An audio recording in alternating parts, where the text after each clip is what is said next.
আমি বাংলাদেশ কংগ্রেসের কেরানীগঞ্জ উপজেলা সভাপতি মোহাম্মদ আজম খান।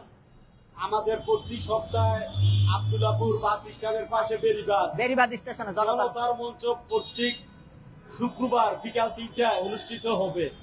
প্রিয় মুন্সিগঞ্জবাসী, আপনাদের সবাইকে আমন্ত্রণ। আপনারা আব্দুল্লাহপুর বেরিবাদ প্রতি শুক্রবার 3টায় যাবেন।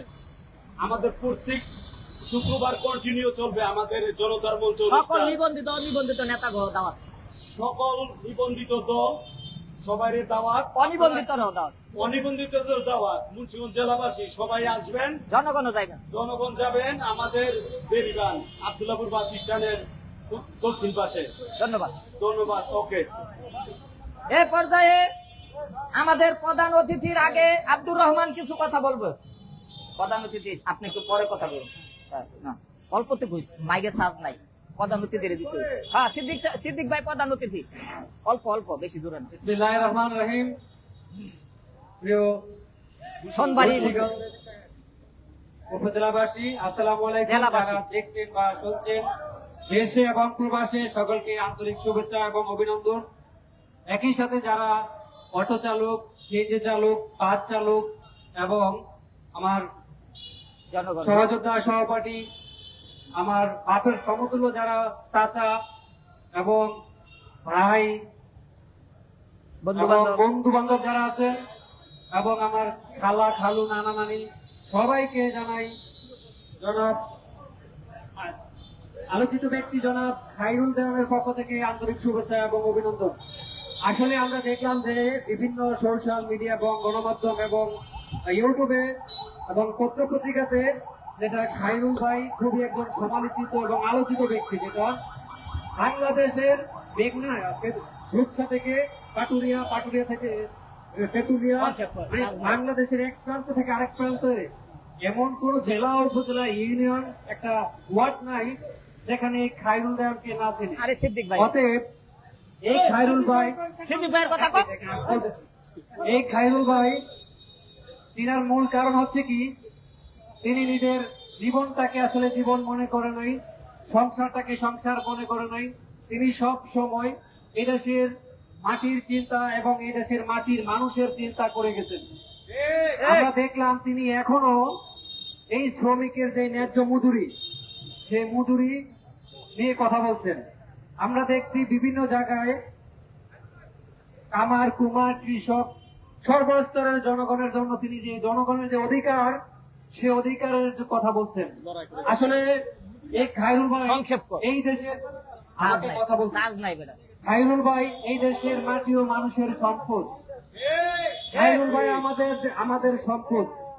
অতএব খায়রুল ভাই যদি আমি মনে করি আমার জায়গা থেকে, সে যদি একজন মেম্বার, চেয়ারম্যান, এমপি, মন্ত্রী হয়, তাহলে আসলে আমার মনে হয় যে বাস্তবায়ন হবে।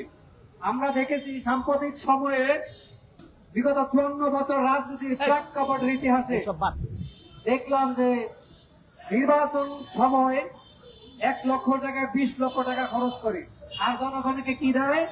মিথ্যা প্রতিশ্রুতি দেয়। সেই প্রতিশ্রুতি দিয়ে পরবর্তীতে জনগণের ম্যান্ডেটে আসুক বা যেভাবে যেমনি হোক ক্ষমতার মহসনে বসে, তারপরে জনগণের আর কোনো খোঁজ খবর রাখে না। তখন আমরা দেখলাম এই যে ওনার মতো কালো চশমা দিয়ে থাকলে আর এসি গাড়িতে থাকলে এই গরিব দুঃখী মানুষের দুঃখ দুর্দশার কথা কিন্তু আসলে বোঝা যায় না। অতএব আমি আমার জায়গা থেকে, আমি আমার অবস্থান থেকে স্পষ্ট পরিষ্কার ভাষায় বলে দিতে চাই, যেটা হচ্ছে যে এই খায়রুল দেওয়ান এর সাথে দেখা না করলে, এর সাথে কথা না বললে, এর সাথে না করলে এর আসলে যে কি এই জিনিসটা বুঝতে পারবেন না। তো আসলে খায়রুল দেওয়ান খুবই একজন জনবান্ধব এবং দেশপ্রেমিক। আমি তাকে সর্বাত্মক ভাবে ভোলা জেলার জনসাধারণের পক্ষ থেকে আমি সার্বিকভাবে সহযোগিতা করে যাব। এবং একই সাথে আপনাদের এলাকার কিছুক্ষণ আগে তিনি বলেছেন যে তার বাপদাদার প্রত্যেক সম্পত্তি এখানে সিলেক্টের সময় মুন্সিগঞ্জ, লোহজং, শ্রীনগর, এই মাওয়া, ইসাপুরা, মুন্সিগঞ্জ, হাতিয়া সহ, এখন হয়তো তার বাপদাদার এখানে পারি নাই, বাড়ি করেছেন। আসলে এই সমস্ত লোকদেরকে খুবই ভালো জানা, ভালোবাসা খুবই প্রয়োজন বলে আমরা মনে করি।